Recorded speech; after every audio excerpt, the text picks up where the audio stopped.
Shabbat Shalom, everyone. October 7th, 2023, at the end of Sukkot, on Simchat Torah, the most joyous day on the Jewish calendar, the day the Jewish people's tablets were shattered. We watched helplessly as Hamas terrorists flooded across Israel's border, murdering over 1,200 people, maiming countless others, capturing over 250 hostages, and forever scarring the Israeli people and Jews all over the world. Now here we stand, a few days more than 2 years on the Gregorian calendar, and a few days short of 2 years on the Jewish calendar, and we are waiting, ever so cautiously, to erupt with unbridled joy. It's not just that we are in the middle of Sukkot, our holiday that overflows with happiness. It's that we're hoping and praying that this long nightmare is finally over. If, and it's a big if, everything goes according to plan, we will soon see the last hostages returned home and this terrible bloodshed of the longest war in Israel's history will soon come to an end. The tension, the possibility that things could go well or so wrong is almost too much to bear.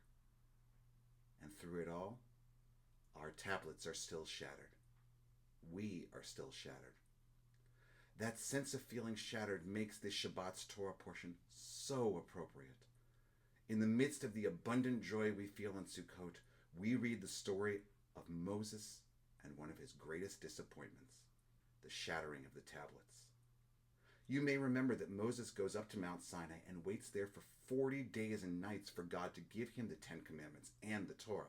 And when he finally returns to the Israelites, holding the tablets God gave him, he sees the people worshiping the infamous golden calf. Moses was aghast and furious, but most of all, he was shattered. Perhaps too fittingly, he throws the tablets to the ground, and they shatter around him. How do we move on when we and our tablets are still shattered? That is what this week's Torah portion is all about. God tells Moses, carve 2 new tablets, exactly like the ones in the first set, and come back up to Mount Sinai to receive the Torah one more time. And while he's up there this second time, God descends from the heavens, passes before Moses, and proclaims the words that we know so well, especially because we heard them so often during the High Holy Days. Adonai, Adonai, El Rachum V'Chanun, Erech Apayim V'Rav Chesed V'Emet, Notzer Chesed La'alafim, Noseh Avon V'Fesha, V'Chata'a V'Nakeh. Adonai, Adonai, a God compassionate and gracious, slow to anger, abounding in kindness and faithfulness, extending kindness to the 1,000th generation, forgiving all iniquity, transgression, and sin. These words show us that in our most shattered moments, God and we can help ourselves to find the strength to begin anew, even as broken as we may be. And then the Talmud in Masechet Bava Batra tells us that something extraordinary happened.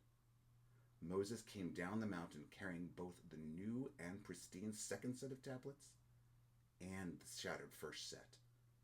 It was as if Moses was trying to tell us that when we have to heal from such deep brokenness, we don't do it by discarding what broke us.